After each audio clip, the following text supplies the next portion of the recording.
Bonjour, aujourd'hui on va faire une nouvelle leçon de chimie dont le titre c'est Transformation chimique d'un système. Et on va voir par la suite comment donner le bilan de la matière. La première des choses, je vais définir qu'est-ce qu'un système chimique. Un système chimique est un ensemble de substances chimiques prises dans des conditions de température, notée T, et de pression, notée P. Et on doit toujours préciser la nature et la quantité de matière des espèces présentes, c'est-à-dire leur état, solide, liquide, gazeux ou en solution aqueuse. S'il est solide, on note S, liquide L, gazeux G, en solution aqueuse, on notera entre parenthèses AQ. Voilà par exemple un système chimique qui se trouve à l'état initial dans la température c'est TI, c'est-à-dire la température à l'état initial, la pression CPI, c'est la pression à l'état initial, et par exemple, les espèces chimiques présentes ou qui constituent ce système, ce sont le gaz propane C3H8, puisqu'à l'état gazeux, j'ai mis la lettre G, et le dioxyde de carbone, O2, dont la lettre C, c'est-à-dire on va mettre la lettre G, c'est-à-dire à l'état gazeux. Lorsqu'on met en contact ces espèces chimiques qui sont susceptibles de réagir, on peut alors observer des modifications dans la composition du système, sans aucune intervention extérieure.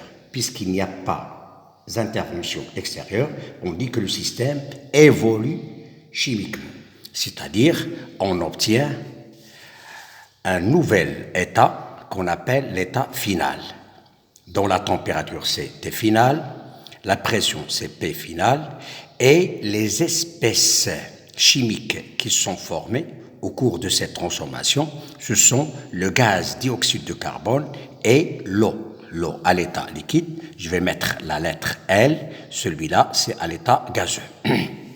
Pourquoi on a formation de CO2 et H2O pour cette transformation? Car on a une combustion complète. On sait bien qu'au cours d'une combustion complète, il y a formation de dioxyde de carbone et de l'eau. Et en plus que ça, il y a d'autres espèces chimiques. Ce sont les espèces chimiques qui restent, c'est-à-dire soit C3H8 s'il est en excès, soit O2. D'accord. Cette transformation chimique, on va la modéliser par une réaction chimique qui passe de l'état initial qui contient les réactifs à l'état final qui contient les produits. D'accord? Cette réaction chimique s'écrit de la façon suivante. Qu'est-ce qu'on avait avant? On avait C3H8 à l'état gazeux qui va réagir avec O2 à l'état gazeux et qui va donner les produits CO2 à l'état gazeux plus l'eau à l'état liquide. D'accord? Et on sait bien qu'au cours d'une transformation, qu'est-ce qu'on aura? On a conservation. Conservation de quoi? Des éléments chimiques. On a les éléments carbone, oxygène, hydrogène, carbone, oxygène, hydrogène. En plus que ça, conservation de nombre de moles d'atomes. Puis, il y a conservation de charge si, par exemple, cette réaction contient soit des ions, soit des cations.